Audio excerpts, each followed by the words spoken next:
Hizkia berdoa. Doa Hizkia merubah keputusan Tuhan. Engkau tidak lagi berbaring di tempat tidur. Aku melihat engkau tidak lagi berbaring di rumah sakit.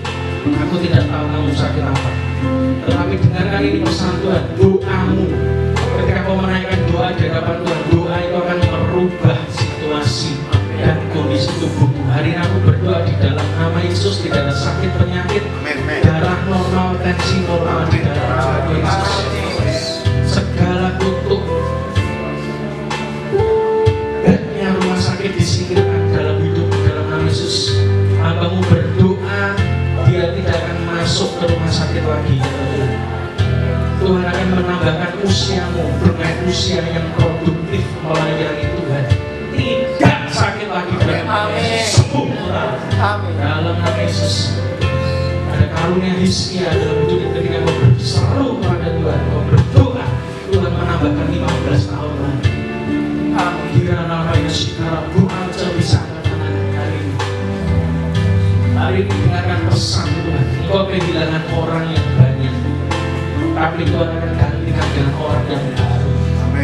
Dan hari ini aku berdoa, jantungmu sedang dirubah Tuhan menjadi jantung yang baru. Tidak ada sakit lagi, tidak ada tekanan darah lagi kata Tuhan. Hari ini aku berdoa di dalam nama Yesus, orangnya Tuhan dipelihara Tuhan, dipakai Tuhan, tidak akan sakit lagi dalam nama Yesus. Hambamu berdoa, hambamu yang mendapat firman ini dalam pengurapan turun atas hidup ini.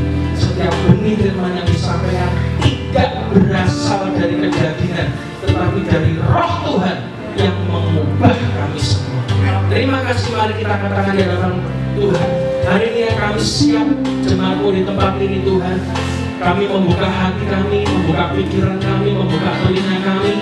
Kami mau mendengarkan pesan-Mu yang disampaikan oleh hamba-Mu. Terima kasih Tuhan di dalam nama Yesus. Semua yang percaya katakan amin. Tuhan Yesus memberkati. Mari silakan kita sambut Ibu Alce. Aduh, ada nama belakangnya. Pokoknya Alce W itu aja ya. Oke, tepuk tangan dari Surabaya. Ini adik iparnya Budi. Adiknya Pak Denny. Pak Denny, ayo Bu Denny.